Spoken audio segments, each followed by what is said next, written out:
ರೇ ಶಿಡ್ಲಘಟ್ಟದಲ್ಲಿ ಕಾಂಗ್ರೆಸ್ ಲೀಡರ್ಸು ಭದ್ರವಾಗಿ ಸುಭದ್ರವಾಗಿದೆ, ಅದನ್ನು ಉಳಿಸಿ ಅಳಿಸ್ಬೇಡಿ. ರಾಜೀವ್ ಗೌಡ್ರು ಅಭ್ಯರ್ಥಿ ಆಗಿರ್ತಕ್ಕಂಥದ್ದು ನಮ್ಗೆಲ್ಲರಿಗೂ ಗೊತ್ತಿದೆ. ನಾನೇ ಅಭ್ಯರ್ಥಿ ಅಂತೇಳಿ ಎದೆ ತಟ್ಕೊಂಡು 1000 ಸತಿ ಹೇಳ್ತಾ ಇದ್ದಾರೆ. ಅದನ್ನೇನು ಪದೇ ಹೇಳೋದು ಬೇಕಾಗಿಲ್ಲ. ವಿ ಮುನಿಯಪ್ಪನವ್ರ ಮಗ ಅವ್ರ ಆಶೀರ್ವಾದ ಇಲ್ಲದೆ ಇದ್ದಿದ್ರೆ ಲಾಸ್ಟ್ ಮಿನಿಟಲ್ಲಿ ಬಿ ಫಾರಂ ನಿಮ್ ಕೈ ಸೇರ್ತಾ ಇರ್ಲಿಲ್ಲ, ಅಭ್ಯರ್ಥಿನೇ ಆಗ್ತಾ ಇರ್ಲಿಲ್ಲ. ನೆನ್ಪಿಟ್ಕೊಳ್ಳಿ ರಾಜೀವ್ ಗೌಡ್ರೆ. ಇವರು ಸೋತ ನಂತರ ಈ ತಾಲೂಕಿನಲ್ಲಿ ಯಾವ ಹಳ್ಳಿ ಕಡೆನೂ ತಲೆ ಹಾಕಿ ಮಲಗಲಿಲ್ಲ. ಏನು ಒಂದು ಗ್ಯಾರಂಟಿಗಳ ಅನುಷ್ಠಾನ ಅಧ್ಯಕ್ಷನ ಸಹಿತ ನಿಮ್ಮ ಹೆಸರು ಕೊಟ್ಟಿದ್ದೀವಿ. ಡಿ ಕೆ ಶಿವಕುಮಾರ್ ನೋಡಿದ್ರೆಲ್ಲ ನನಗೆ ಗೊತ್ತಿಲ್ಲ, ಅವರೇ ನೋಡಿದ್ರೆ ನಿಮ್ಮ ಮಗನ ಮೇಲೆ ಆಗ್ತಾಯಿದ್ರು.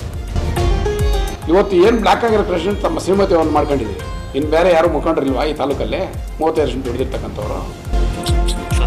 ಆದರೆ ನೀವು ಅಥವಾ ಏನು ಪಾರ್ಟಿ ಕಟ್ಟಬೇಕು ಅಂತ ಬಂದಿರೋ ಅಥವಾ ಈ ಪಾರ್ಟಿನ ಈ ತಾಲೂಕಲ್ಲಿ ಮುಗಿಸ್ಬೇಕು ಅಂತ ಬಂದಿರೋ ಅರ್ಥವಾಗ್ತಾ ಇಲ್ಲ. ಸೊ ಈ ತಾಲೂಕಲ್ಲಿ ಪಾರ್ಟಿ ಕಟ್ಟುವಂಥ ಕೆಲಸ ಮಾಡಿ ದಯವಿಟ್ಟು ಗುಂಪುಗಾರಿಕೆ ನೀವು ಬಿಟ್ಬಿಡಿ. ಗುಂಪುಗಾರಿಕೆ ಮಿನಿಸ್ಟರ್ ಎಲ್ಲ ಮಾಡ್ತಾ ಇರೋದು, ನೀವು ಮಾಡ್ತಾ ಇರೋದು ಗುಂಪುಗಾರಿಕೆ. ಸೋತ ನಂತರ ಯಾವ ಹಳ್ಳಿಗೆ ಹೋಗಿದ್ದೀರಿ, ಇಲ್ಲ ಯಾವ ಪಂಚಾಯತಿ ವ್ಯಾಪ್ತಿಗೆ ಹೋಗಿದ್ದೀರಿ, ಯಾವ ಬಡವನ ಕಷ್ಟ ನೋಡಿದ್ದೀರಿ ನೀವು? ಬರೀ ಡೊಂಗಿ ರಾಜಕಾರಣ ಮಾಡ್ತಾ ಇದ್ದೀರಿ. ದಯವಿಟ್ಟು ಮುಂದಿನ ಏನು ಮಾಡಿದ್ರೆ ಉಳಿಗಾಲ ಇಲ್ಲ ನಮಗೆ. ಅವ್ರು ನಾಮಿನೇಟ್ ಮಾಡ್ಕೊಳ್ಳಿ ಸಂತೋಷ. ಅವ್ರೇನು ನಾಮಿನೇಟ್ ಮಾಡಿದ ತಕ್ಷಣ ನಾಳೆ 28ಕ್ಕೆ ಶಾಸಕರಾಗಲ್ಲ ಯಾವುದೇ ಕಾರಣಕ್ಕೂ. ನಾಮಿನೇಟ್ ಮಾಡದೇ ಇದ್ರು ಶಾಸಕರಾಗಲ್ಲ, ನಾಮಿನೇಟ್ ಮಾಡಿದ್ರು ಶಾಸಕರಾಗಲ್ಲ. ಮುನಿಯಪ್ಪನವ್ರು ಇವತ್ತು 50 ವರ್ಷ ಏನು ಇಲ್ಲಿ ಕಟ್ಟಿ ಬೆಳೆಸಿದ್ರೆ ಆ ಪಾರ್ಟಿನ ಉಳಿಸ್ಕೊಂಡ್ರೆ ಮಾತ್ರ, ಆ ಮುಖಂಡರನ್ನ ಉಳಿಸ್ಕೊಂಡ್ರೆ ಮಾತ್ರ ನಾಳೆ 28 ಚುನಾವಣೆಗೆ ಅವ್ರು ಶಾಸಕರಾಗೋದು. 40 ವರ್ಷ 50 ವರ್ಷ ರಾಜಕಾರಣ ಮಾಡಿ ಇಷ್ಟು ದೊಡ್ಡ ಎಮ್ಮರವಾಗಿ ಕಟ್ಟಿರ್ತಕ್ಕಂಥ ಪಾರ್ಟಿನ ನೀವು ಕಟ್ಲಿಕ್ಕೆ ಉಳಿಸ್ಕೊಂಡ್ರೆ ಸಾಕು, ಕಟ್ಟೋದೇ ಬೇಕಾಗಿಲ್ಲ. ನೀವು ಹೊಸದಾಗಿ ನಮ್ಮ ಲೀಡರ್ಸ್ ಮಧ್ಯೆ ತಂದಿಟ್ಬಿಟ್ಟು ನಿಮ್ ಬೇಳೆ ಬೇಯಿಸ್ಕೊಂಡು ಹೋಗಕ್ಕೆ ನೀವು ಬಂದಿರೋದು. ನಿಮಗೆ ರಾಜಕಾರಣನೇ ಗೊತ್ತಿಲ್ಲ. ನೀವು ಹಾಳಾಗೋದ್ರಲ್ಲಿ ನಮ್ಮ ಪಾರ್ಟಿನ ಕಾಳು ಮಾಡ್ತಿದ್ದೀರಾ. ನಿಮಗೆ ಕೆಲಸ ಮಾಡಿಸ್ಕೊಳ್ಳೋ ಯೋಗ್ಯತೆ ಇಲ್ಲದ ಲೀಡರ್ಸ್ ಮೇಲೆ ಮಾತಾಡ್ತೀರಾ. ನಾಮಿನಿ ವಿಚಾರದಲ್ಲಾಗಿರ್ಬೋದು, ಬ್ಲಾಕ್ ಪ್ರೆಸಿಡೆಂಟ್ ವಿಚಾರದಲ್ಲಾಗಿರ್ಬೋದು, ಪ್ರತಿಯೊಂದು ವಿಚಾರದಲ್ಲೂ ಸ್ವಾರ್ಥ ಬಿಟ್ಟು ಪಾರ್ಟಿ ಕಟ್ಟೋದ್ರ ಕಡೆ ಗಮನ ಕೊಡಿ. ಕಾಂಗ್ರೆಸ್ ಪಾರ್ಟಿನ ವಿ ಮುನಿಯಪ್ಪ 90,000 ಗೆಲ್ಸಿದ್ರು, ನೀವು ಅದನ್ನ 30,000 ಗೆಲ್ಸಿದ್ರಿ. ನೀವು ನಿಮ್ದಾಯ್ತು, ನಿಮ್ಮ ಹೂನಾರಗಳಾಯ್ತು, ನಿಮ್ಮ ಡ್ಯಾನ್ಸ್ಗಳಾಯ್ತು, ಇಷ್ಟೇ ನೀವು ನೋಡ್ತಾ ಇರೋದು. ನೀವೆಲ್ಲೋ ಒಂದ್ ಕಡೆ ಹೂನಾರ ಹಾಕ್ತಾರೆ ಅಂದ್ರೆ ಅಲ್ಲಿ ಹೊರಟೋಗ್ತೀರಿ. ಇಲ್ಲಿ ಕಾರ್ಯಕರ್ತ ನೇರಾಗವನ ಅಂತ ನೀವು ನೋಡಕ್ ಇದಿಲ್ಲ. ಸಹನಾ ರಾಜುಗೌಡರು ಯಾವ್ಯಾವ ಸರ್ವಿಸ್ ಕೊಟ್ಟಿದ್ರು ಅಂತ ಅಂದ್ಬಿಟ್ಟು ಒಂದೇ ಸತಿಗೆ ಬ್ಲಾಕ್ ಪ್ರೆಸಿಡೆಂಟ್ ಕೊಟ್ಬಿಟ್ರಿ. ನಿಮ್ಮ ಹಸ್ಬೆಂಡ್ ಡೆಪ್ಯೂಟೆಡ್ ಕ್ಯಾಂಡಿಡೇಟ್ ಆಗಿದ ತಕ್ಷಣ ವೈಫ್ಗೆ ಬ್ಲಾಕ್ ಪ್ರೆಸಿಡೆಂಟ್ ಕೊಟ್ಬಿಡ್ಬೇಕಾ? ಪಾರ್ಟಿ ಸರ್ವಿಸ್ ಬೇಡವಾ? ಪಾರ್ಟಿ ಕಟ್ಟಿರ್ತಕ್ಕಂಥ ಲೀಡರ್ಸ್ ಬೇಡವಾ ಇಲ್ಲಿ? ಇವತ್ತು ನಮ್ಮ ರಾಜೀವ್ ಗೌಡರು ಈ ಒಂದು ತಾಲೂಕಿಗೆ ಬರಬೇಕಾದ್ರೆ ಕಾರಣ, ಇವತ್ತು 2023 ಚುನಾವಣೆಯಲ್ಲಿ ಸ್ಪರ್ಧಿಸಬೇಕಾದ್ರೆ ಕಾರಣ ನಮ್ಮ ಶಾಸಕರ ಮಾಜಿ ಮಂತ್ರಿಗಳಾದಂಥ ವಿ ಮುನಿಯಪ್ಪಣ್ಣವರು ಹಾಗೂ ಶಶಿಧರ್ ಮುನಿಯಪ್ಪಣ್ಣವರ ಒಂದು ನೇತೃತ್ವದಲ್ಲಿ 2023 ಚುನಾವಣೆಗೆ ಅವರಿಗೆ ಅಧಿಕೃತ ಅಭ್ಯರ್ಥಿಯಾಗಲು ಕಾಂಗ್ರೆಸ್ ಪಕ್ಷದಿಂದ ಒಂದು ಬಿ ಫಾರಮನ್ನು ಕೊಡಿಸೋ ಮುಖಾಂತರ ಅವರನ್ನು ಈ ತಾಲೂಕಿಗೆ ಲೋಕಾರ್ಪಣೆ ಮಾಡಿದರು.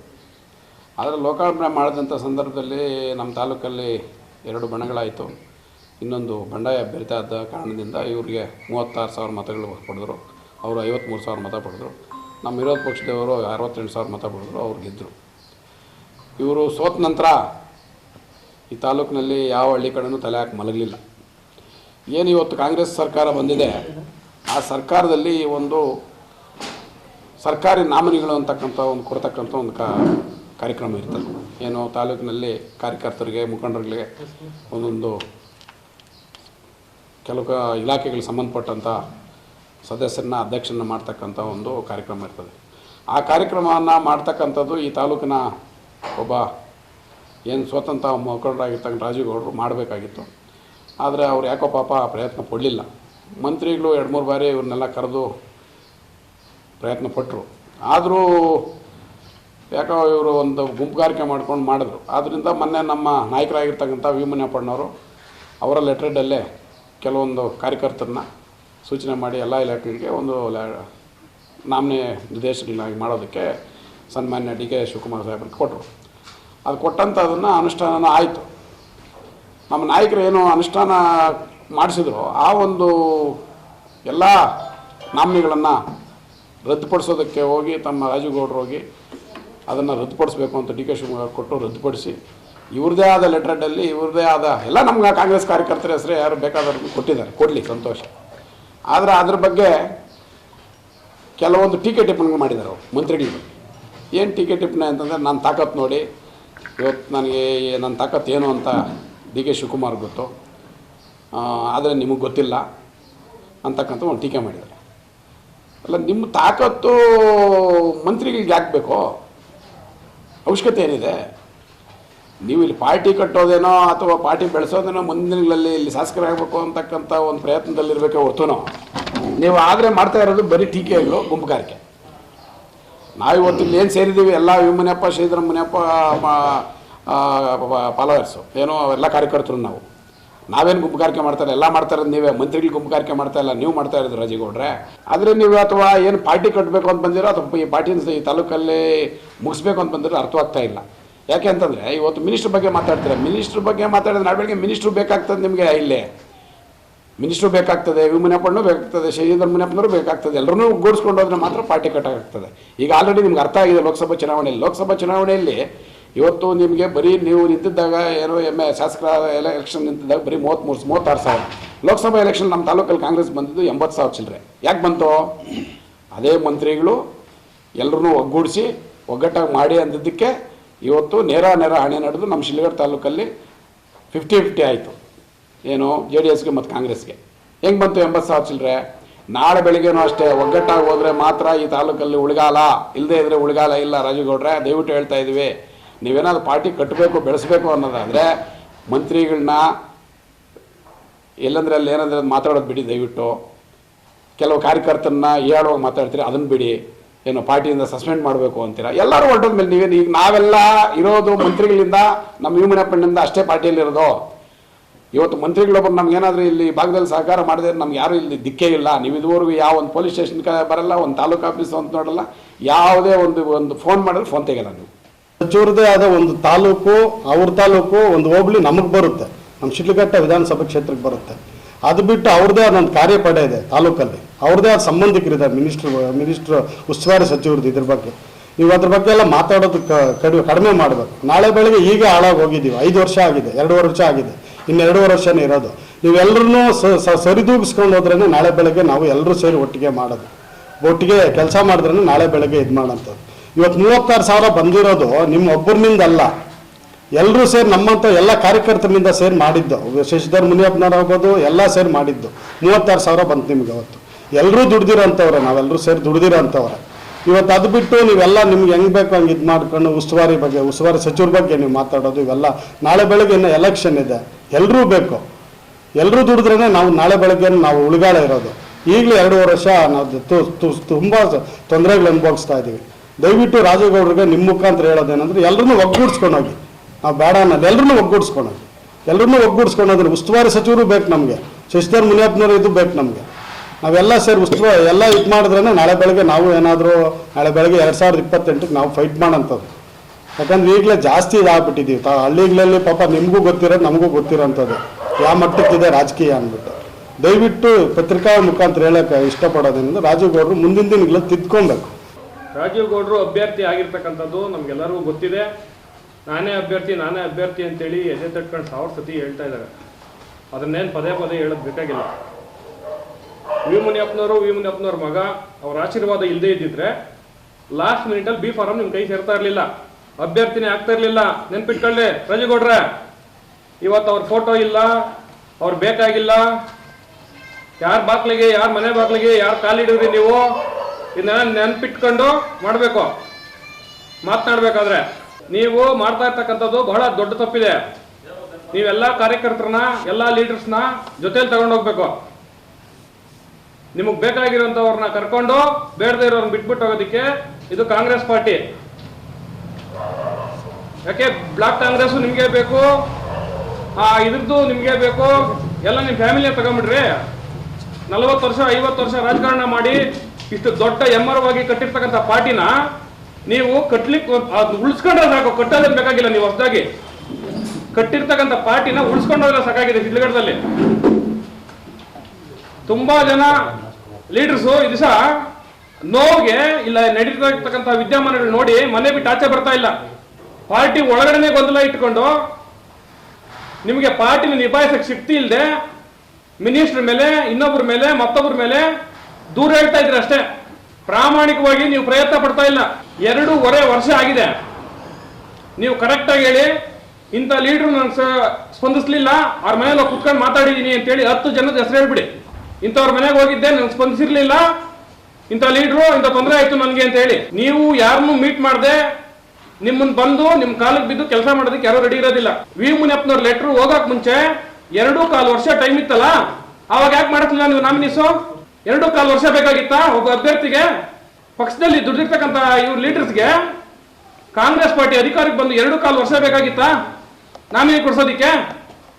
ಇವ್ರ ಲೆಟ್ರ್ ಹೋಗಿದೆ ಅಂದಿದ ತಕ್ಷಣನೇ ನಿಮಗೆ ಲೆಟರ್ಸ್ ಕೊಡಬೇಕು, ಡಿ ಕೆ ಶಿವಕುಮಾರ್ ಹತ್ರ ಹೋಗ್ಬೇಕು, ಮಾತನಾಡಬೇಕು, ಕೊಡ್ಸೋದಿಕ್ಕಾಗುತ್ತೆ. ಇದೇ ಸಮಯ 2.25 ವರ್ಷ ಯಾಕೆ ಮಾಡಲಿಲ್ಲ ನೀವು? ನಮ್ಮ ಲೀಡರ್ಸ್ ಮಧ್ಯೆ ತಂದಿಟ್ಬಿಟ್ಟು ನಿಮ್ ಬೇಳೆ ಬೇಯಿಸ್ಕೊಂಡು ಹೋಗಕ್ಕೆ ನೀವು ಬಂದಿರೋದು? ನಿಮಗೆ ರಾಜಕಾರಣನೇ ಗೊತ್ತಿಲ್ಲ. ನೀವು ಹಾಳಾಗೋದಲ್ಲೇ ನಮ್ಮ ಪಾರ್ಟಿನ ಕಾಳು ಮಾಡ್ತಿದ್ದೀರಾ. ನಿಮ್ಗೆ ಕೊಡ್ಸೋಂಥವ್ರು 2.25 ವರ್ಷದಲ್ಲಿ ಹೋಗಿ ಕುತ್ಕೊಂಡು ಮಾತನಾಡಿ 6 ತಿಂಗಳಲ್ಲಿ ಆಗಿದೆ ನಾಮಿನೀಸು. ಬೇರೆ ತಾಲೂಕುಗಳಲ್ಲಿ, ಪಕ್ಕದ ತಾಲೂಕುಗಳಲ್ಲಿ ಶಿಡ್ಲಘಟ್ಟದಾಗ್ಲಿಲ್ಲ. ನೀವು ಬಂದಾಗಿಂದ ಇಷ್ಟು ಎಲೆಕ್ಷನ್ಸ್ ಆಗಿದೆ. ಯಾವ್ಯಾವ ಎಲೆಕ್ಷನ್ ಅಲ್ಲಿ ಎಷ್ಟೆಷ್ಟು ಗೆದ್ದಿದ್ದೀರಾ, ಏನೇನಾಗಿದೆ ರಿಸಲ್ಟ್ಸ್ ಗೊತ್ತಿದೆ. ಲೀಡರ್ಸ್ ಅವ್ರ ನೋವುಗಳನ್ನ ಹೇಳ್ಕೊಂತ ಇಲ್ಲ.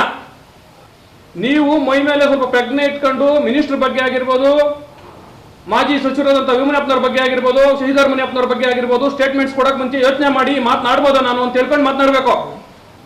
ಅವ್ರು ಕಟ್ಟಿರ್ತಕ್ಕಂಥ 40-50 ವರ್ಷ ಇತಿಹಾಸ ಇರ್ತಕ್ಕಂಥ ಪಾರ್ಟಿನ ಇದಷ್ಟು ಯಾವ ಸ್ಥಿತಿ ತಂದಿಟ್ಟಿದ್ದೀರಿ? ಮನೆಯಲ್ಲಿ ಬೆಳೆದಿರ್ತಕ್ಕಂಥ ಮಗನ ಕತ್ಕೊಯ್ತಾ ಇದ್ದೀರಾ ನೀವು. ಪಾರ್ಟಿ ಕಟ್ಟೋ ಕೆಲಸ ಮಾಡಿ, ಪಾರ್ಟಿ ಉಳ್ಸೋ ಕೆಲಸ ಮಾಡಿ. ಇದು ಬಿಡಿ. ಇವ್ರು ಕೊಟ್ಟಿದ್ದಾರೆ ಅಂದಿದ ತಕ್ಷಣ ಇನ್ಯಾರೋ ಲೀಡರ್ಸ್ ಜನದ ಹೆಸರು ಕೊಟ್ಬಿಟ್ಟು ನೀವು ಅವರು ನಮ್ಮ ಬಗ್ಗೆ ತಂದಿಟ್ಬಿಟ್ಟು ಈ ತರದೆಲ್ಲ ರಾಜಕಾರಣ. ನೀವು ಪಾರ್ಟಿ ಕಟ್ಟೋರಾಗಿದ್ರೆ ಎಲ್ಲರನ್ನ ಕರೆದು ಕೂರಿಸಿ ನೀವೇ ಮಾಡ್ಬೇಕಾಗಿದ್ದ ಜವಾಬ್ದಾರಿ ನಿಮ್ಮ ಮೇಲೆ ಇದೆ. ಅದು ಆ ತರದ ಜವಾಬ್ದಾರಿ ತಗೊಂಡ್ ಮಾಡಿ ಕೆಲಸ ಏನಾದ್ರು ಮಾಡಕ್ ಮುಂಚೆ ಒಬ್ಬ ರೆಸ್ಪಾನ್ಸಿಬಲ್ ಇರ್ತಕ್ಕಂಥ ಜನಪ್ರತಿನಿಧಿಗಳು ಯಾವ ರೀತಿ ನಡ್ಕೊಂತಾರೆ ಅಂತಕ್ಕಂಥದ್ದು ಅಟ್ಲೀಸ್ಟ್ ತಿಳ್ಕೊಂಡಾರು ಮಾಡಿ. ನೀವು ಹೋಗಿದ ತಕ್ಷಣ ಸ್ಪಂದಿಸ್ತಾರೆ ಡಿ ಕೆ ಶಿವಕುಮಾರ್ ಅಂತ ಹೇಳ್ಬಿಟ್ಟು, ಡಿ ಕೆ ಶಿವಕುಮಾರ್ ಇಲ್ಲಿ ನಡೀತಕ್ಕಂಥ ವಿದ್ಯಮಾನಗಳೇನು ಗೊತ್ತಿಲ್ಲದೆ ಅವ್ರಿಗೆ ನೀವು ಏನೋ ಒಂದು ಹೇಳಿ ಲೆಟರ್ಸ್ ಮಾಡ್ಕೊಂಡಿದ ತಕ್ಷಣ ಸತ್ಯ ಆಗೋದಿಲ್ಲ, ಸುಳ್ಳು ಸತ್ಯ ಆಗೋದಿಲ್ಲ. ಇಲ್ಲಿ ಏನ್ ನಡೀತಾ ಇದೆ ಸತ್ಯ ಸ್ವಲ್ಪ ಹೇಳಿ ಅವ್ರಿಗೆ. ಪಾರ್ಟಿ ಎಲ್ಲಿತ್ತು, ಎಲ್ಲಿಗೆ ಬಂದಿದೆ, ಇವತ್ತು ನಮ್ಮ ಸ್ಥಿತಿ ಹೆಂಗಿದೆ ತಿಳಿಸಿ ಡಿ ಕೆ ಶಿವಕುಮಾರ್ ಅವ್ರಿಗೆ ಹೇಳಿ. ಆಮೇಲೆ ನಿಮ್ಗೆ ಗೌರವ ಕೊಡ್ತಾರೋ ಬಿಡ್ತಾರೋ, ಪಾರ್ಟಿ ಉಳಿಸ್ಕೊಂತಾರೋ, ಏನ್ ಮಾಡ್ತಾರೆ ಅಂತ ಗೊತ್ತಾಗುತ್ತೆ ನಿಮಗೆ. ವಿಧಾನಸಭೆಯಲ್ಲಿ ಯಾಕೆ ಆ ಸ್ಥಿತಿಗೆ ಬಂದ್ವಿ ನಾವು? ಇನ್ನು ಲೀಡರ್ ಸರಿ ಇಲ್ಲ ಅಂತ ಹೇಳಿದ್ರಲ್ಲ ನೀವು ಪ್ರೆಸ್ ಮೀಟ್ ಅಲ್ಲಿ. ಯಾವ ಲೀಡರ್ ನಿಮ್ಗೆ ಕೆಲಸ ಮಾಡಿಲ್ಲ ಧೈರ್ಯವಾಗಿ ಹೇಳಿ ಒಬ್ಬರ ಹೆಸರು. ನೀವು ಬೇರೆ ಪಾರ್ಟಿ ಕೆಲಸ ಮಾಡಿರೋರು ಕಾಂಗ್ರೆಸ್ ಅಲ್ಲಿ ಇಟ್ಕೊಂಡು ನಿಮಗೆ ಕೆಲಸ ಮಾಡಿಸ್ಕೊಳ್ಳೋ ಯೋಗ್ಯತೆ ಇಲ್ಲದ ಲೀಡರ್ಸ್ ಮೇಲೆ ಮಾತಾಡ್ತೀರಾ? ರೇ, ಶಿಡ್ಲಘಟ್ಟದಲ್ಲಿ ಕಾಂಗ್ರೆಸ್ ಲೀಡರ್ಸು ಭದ್ರವಾಗಿ ಸುಭದ್ರವಾಗಿದೆ. ಅದನ್ನು ಉಳಿಸಿ, ಅಳಿಸ್ಬೇಡಿ. ನಾಮಿನಿ ವಿಚಾರದಲ್ಲಾಗಿರ್ಬೋದು, ಬ್ಲಾಕ್ ಪ್ರೆಸಿಡೆಂಟ್ ವಿಚಾರದಲ್ಲಾಗಿರ್ಬೋದು, ಪ್ರತಿಯೊಂದು ವಿಚಾರದಲ್ಲೂ ಸ್ವಾರ್ಥ ಬಿಟ್ಟು ಪಾರ್ಟಿ ಕಟ್ಟೋದ್ರ ಕಡೆ ಗಮನ ಕೊಡಿ. ಹಿರಿಯರಿಗೆ, ಲೀಡರ್ಸ್ಗೆ ಅವ್ರದೇ ಆದ ಗೌರವ ಇದೆ ಊರುಗಳಲ್ಲಿ. ಆ ಗೌರವ ಉಳಿಸಿ. ಊರುಗಳಲ್ಲಿ ಲೀಡರ್ಸ್ ಇರ್ತಕ್ಕಂಥ ಗೌರವ ಏನಾಗ್ತಿದೆ ಈ ಸ್ಥಿತಿ ಈ ದಿನದಲ್ಲಿ ಅಂತೇಳಿ ಲೀಡರ್ಸ್ಗೆ ನೋವಿದೆ. ಎಷ್ಟು ಪೊಲೀಸ್ ಸ್ಟೇಷನ್ಸ್ ಕಂಪ್ಲೇಂಟ್ಸ್ ಆಗ್ತಿದೆ, ಎಷ್ಟೆಷ್ಟು ನಮ್ಮ ಕಾಂಗ್ರೆಸ್ ಲೀಡರ್ ಕಡೆ ಆಗ್ತಿದೆ. ನ್ಯಾಯದ ಪರ ಕಾಂಗ್ರೆಸ್ ಲೀಡರ್ ಕಡೆ ಬೇಡ, ನ್ಯಾಯದ ಪರ ಆಗ್ತಿದೆ ಶಿಡ್ಲಘಟ್ಟದಲ್ಲಿ. ನೀವು ಎಷ್ಟಕ್ಕೆ ಸ್ಪಂದಿಸ್ತಾ ಇದ್ದೀರಾ? ತಾಲೂಕು ಆಫೀಸಲ್ಲಿ ಏನ್ ನಡೀತಾ ಇದೆ? ಆ ಅಧಿಕಾರಿನ ಹಾಕ್ಸ್ಕೊಂಬಂದೆ, ಈ ಅಧಿಕಾರಿನ ಹಾಕ್ಸ್ಕೊಂಬಂದೆ, ಬೀದಿಲಿ ಒಂದು ತಮಟೆ ತಗೊಂಡು ಹೊಡೀರಿ ನೀವು. ಅದನ್ನೆಲ್ಲ ಇದೇ ರಾಜಕಾರಣ ನಿಮ್ದು. ಸರ್ಕಾರ ಕಾಂಗ್ರೆಸ್ ಇದೆ ಅಂತಂದಾಗ ಒಬ್ಬ ಅಧಿಕಾರಿ ಬರೋದು ಹೋಗೋದು ಅದಿದ್ದೇ ಇರುತ್ತೆ. ಬಂದಿರ್ತಕ್ಕಂಥ ಅಧಿಕಾರಿಗಳ ಕೈಯಲ್ಲಿ ನಾವೇನ್ ಕೆಲಸ ಮಾಡಿಸ್ಕೊಬೇಕು? ಇಲ್ಲ ಈ ಶಿಡ್ಲಘಟ್ಟದಲ್ಲಿ ಇಷ್ಟು ತೊಂದರೆ ಇದೆಯಲ್ಲ, ಯಾವ ತೊಂದರೆ ಇದೆ, ಏನ್ ಆಗ್ತಿದೆ ಅಂತ ಹೇಳಿ ಯಾವ ಊರಿನಲ್ಲಿ ಇವತ್ತವರೆಗೂ ಒಂದು ನ್ಯೂಸ್ ಬಂದಿಲ್ಲ. ಸಾರ್ವಜನಿಕರ ತೊಂದರೆ ಬಗ್ಗೆ ಈ ತರ ಆಗಿದೆ ಅಂತ ಹೇಳಿ ನಾವು ಸರ್ಕಾರದಲ್ಲಿ ಈ ತರದ್ದು ಅನುದಾನ ತರ್ತೀವಿ ಅಂತ ಮಾಡಿಲ್ಲ ನೀವು ನ್ಯೂಸ್. ಯಾವುದೇ ಒಬ್ಬ ಕಾರ್ಯಕರ್ತರಿಗೆ ತೊಂದರೆ ಆಗಿದೆ ಅಂತ ಹೇಳಿ ಅವ್ರ ಮನೆ ಹತ್ರ ಕುತ್ಕೊಂಡು ನ್ಯೂಸ್ ಬಂದಿಲ್ಲ. ಏನ್ ಗೊತ್ತಾ ನ್ಯೂಸ್?